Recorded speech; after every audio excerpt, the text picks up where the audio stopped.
Howdy guys. Well, here's your mosaics. They're inlaid in the wall, and you can see that that's how they set in there. Those low relief niches we had made was enough and then some for thin set to accept the tile.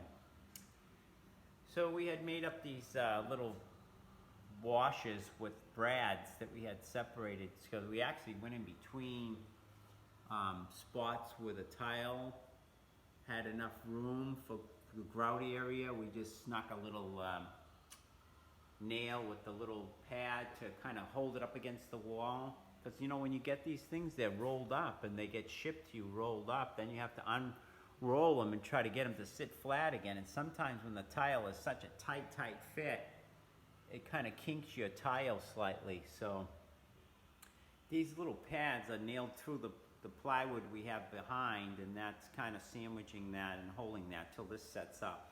And then we'll take all those out, and we're ready to do some grouting. So here's how this one came out. And that's how that's set in those niches.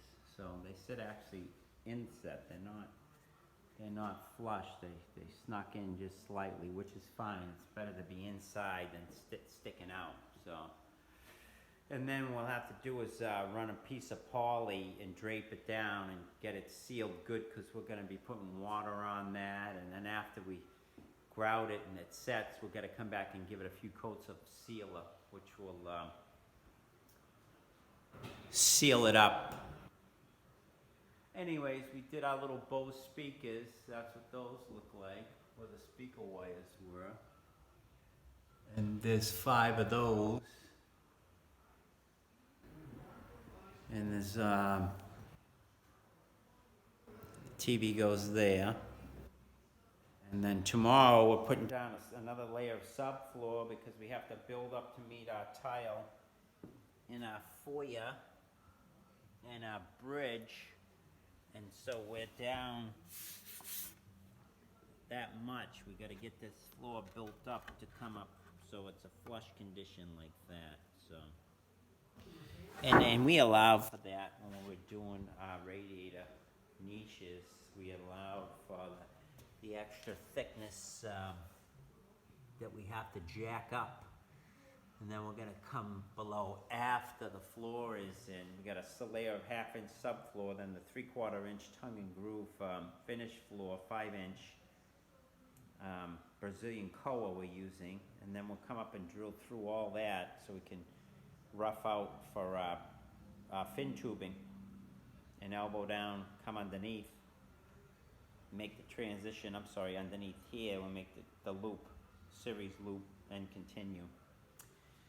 And that's it, guys. Then we're going to put our plugs in and do a couple things. We'll do a closet door and shelving and transom glass and pocket doors, switches, thermostats, and then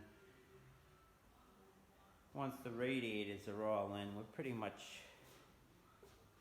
complete, besides the shades that we got to get for the windows. These get a like a chain shade that just is on a roll and will roll down.